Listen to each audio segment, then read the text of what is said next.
broadcast, which comes to you directly from the village of Crouch. Now behind me, I don't know how clearly you can see it, there is a magnificent panorama which is essentially that of East Derbyshire and further away Nottinghamshire. So once again, it's Friday the 21st of August and I'm out and about on a rogue ramble. Now, a curious thing happened. Well, I say curious. It's a sign of the times and it's a mark of the passage of time, and it's certainly symptomatic of the fact that I've been here in this realm for some 22,000 plus days now. I was going out in the afternoon and I passed a couple of neighbours, two women. One of them's widowed and the other one is single. I don't know her exact marital status and it doesn't really concern me. Why should it? Anyway, I stopped and had a chat with them just to pass the time of day, as it were. The conversation got me thinking, and I had a wry smile on my face at the end of it. And this is why. One of the ladies, who we will call Sapphire, not her real name, lives next door. Pretty much as soon as the conversation started, she said, "Michael, can I ask you a favour?"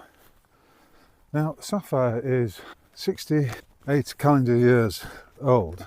She's been here for over 24,800 days. It's probably getting on for close on 25,000 days. She said, "Can I ask a favour?" So immediately I'm thinking, hey, oops, what's all this about?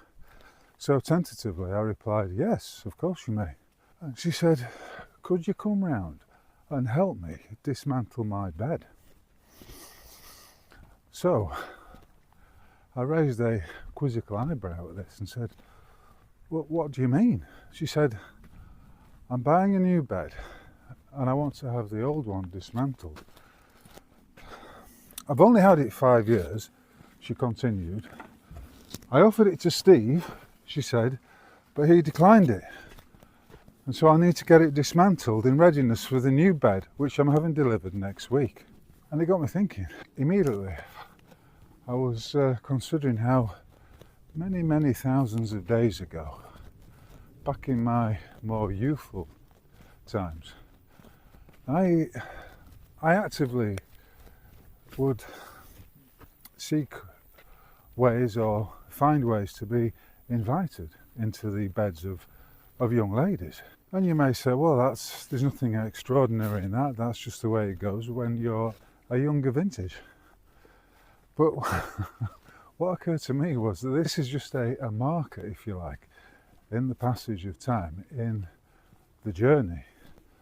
For this request of Sapphire is essentially one that will require no biological socketry or sockets there, merely a mechanical one made of stainless steel.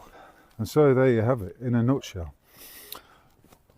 Whereas once I was seeking ways into ladies' beds, at this point right now I'm being asked by old ladies to dismantle theirs. There's another issue which has come up as well. On Wednesday evening I was in a conversation which was essentially talking with a group of people, two of whom were arguing that really the people of England, in this case, need to come together and unite against the far right.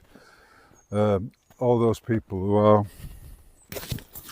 protesting, or angry should we say, about the unfettered mass immigration and how these individual migrants, illegal immigrants, are being housed in these various hotels and local authority run properties around the country.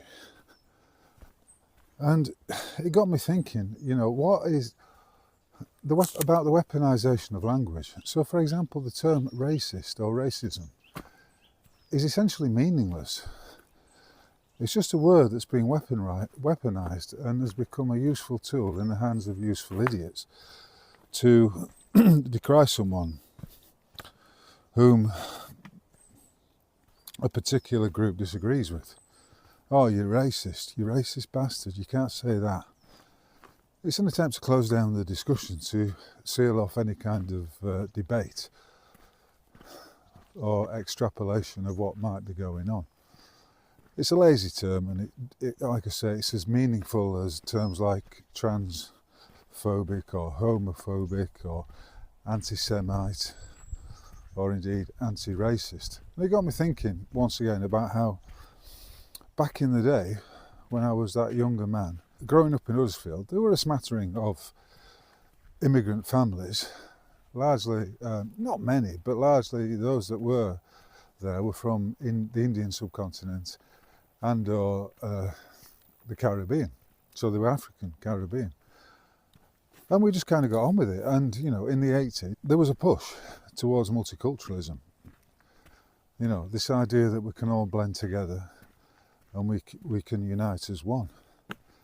And you could say, if you're being charitable, you could say, well, that was simply a social experiment, and it's failed. It's manifestly failed. And I make no qualms about it. I was an advocate of it, and because it seemed reasonable to me at that age. You know, these people have come here for a reason. We should be hospitable towards them, and help them to fit in, to assimilate, I suppose would be the term. But of course, it's gone too far, and the last 20 years or so, I've seen it become an unfettered flood, if you like, with no rhyme or reason to it, other than that which has been outlined by the likes of the George Soros Foundation, who are funding it, and the Kalergi plan, which, as amazing and ridiculous as it sounds, still stands as an attempt to blend out, as it were, to water down the indigenous white populations of Europe by inviting, you know, in broad brushstrokes, brown-skinned people from other countries and cultures, to come in and mix with the indigenous populations, with the native peoples, in order, and you can see, this is not me making it up, in order that a largely beige population could be created that will be easy to control and therefore easy to enslave. But now, in 2026, we can see that that's just gone too far. It's gone to a ridiculous extreme.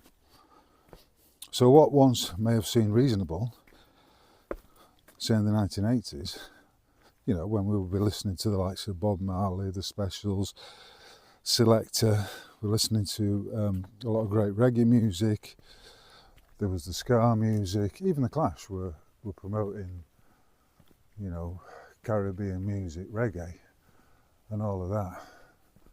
And it kind of was like, it was promoted as like a melting pot of different cultures, and some great music did come from that era, there's no doubt about it.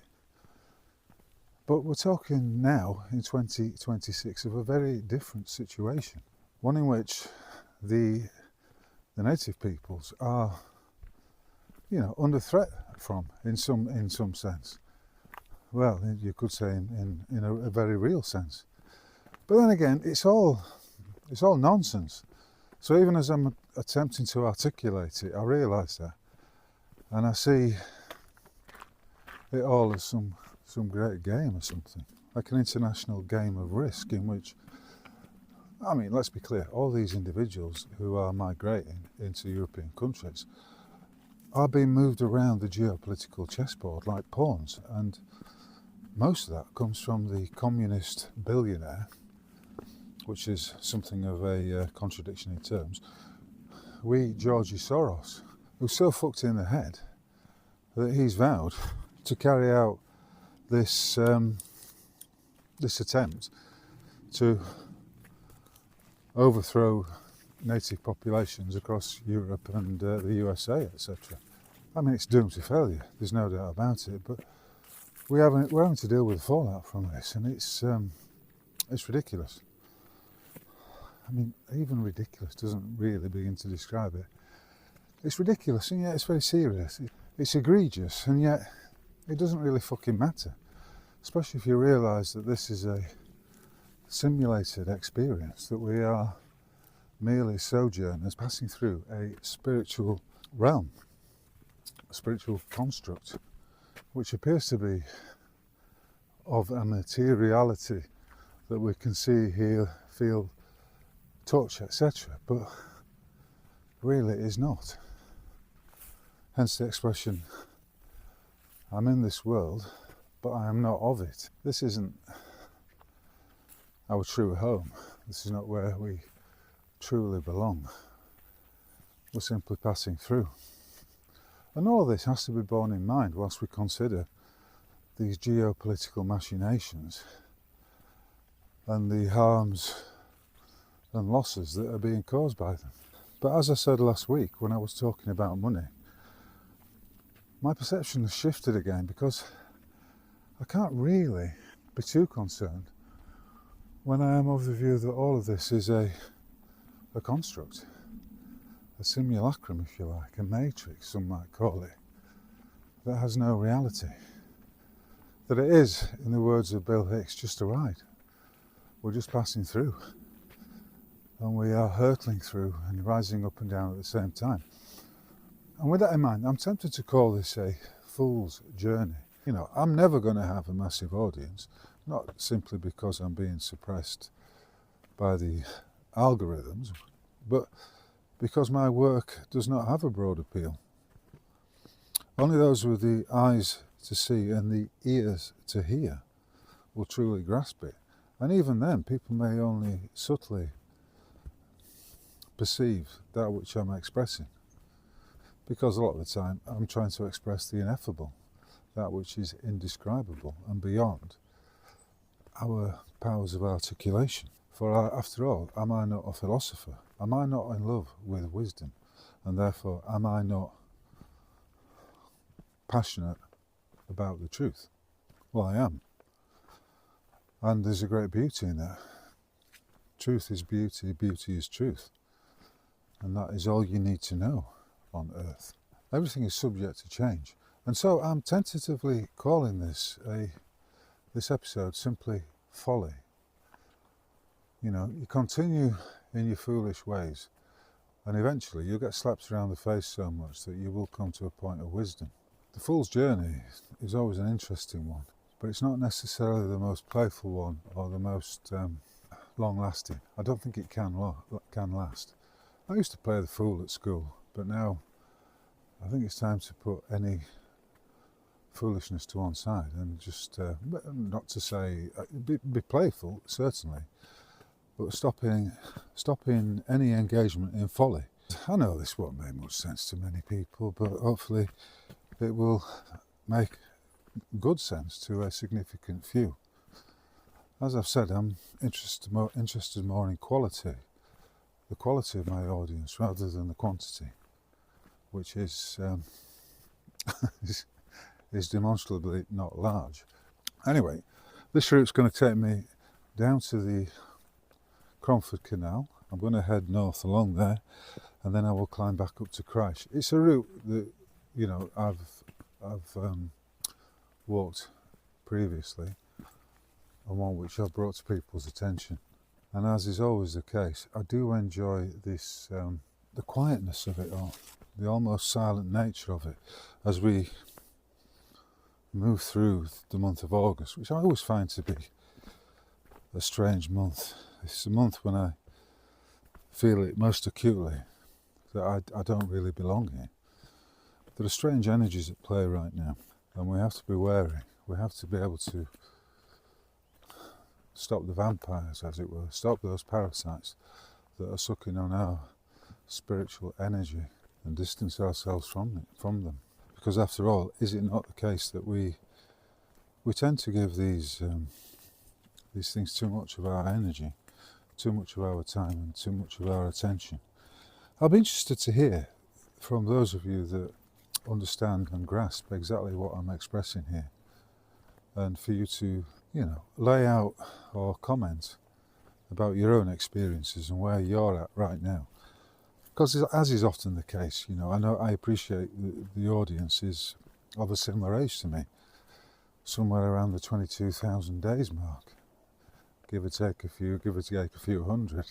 I seem to have gone a little bit off piste, as it were, off path. But I'll leave it there for now. I'll just say thank you very much for your attention, because ultimately paying attention is the only real currency. And as I said last week, it is all about currency. It is all about energy, the energy flowing through us. And how, you know, I touched last week on how the money system is designed to steal our energy, to thwart our flow, our current, the flow of our current. Anyway, it is a lovely day. I get the sense that because the temperature's dropped, that we are moving gently into the autumn. If you want to contact me or delve into my work, the best place to go is to the website roguemail.org. But you know, I am on other social media platforms like Substack at roguemail801. I'm on Facebook at Michael O'Dara, as I am on X, and YouTube, of course, where last time I looked, I think we're up to 340 subscribers. You gotta laugh. Anyway, until the next time, my friends, I'll catch you on the flip side. Cheers.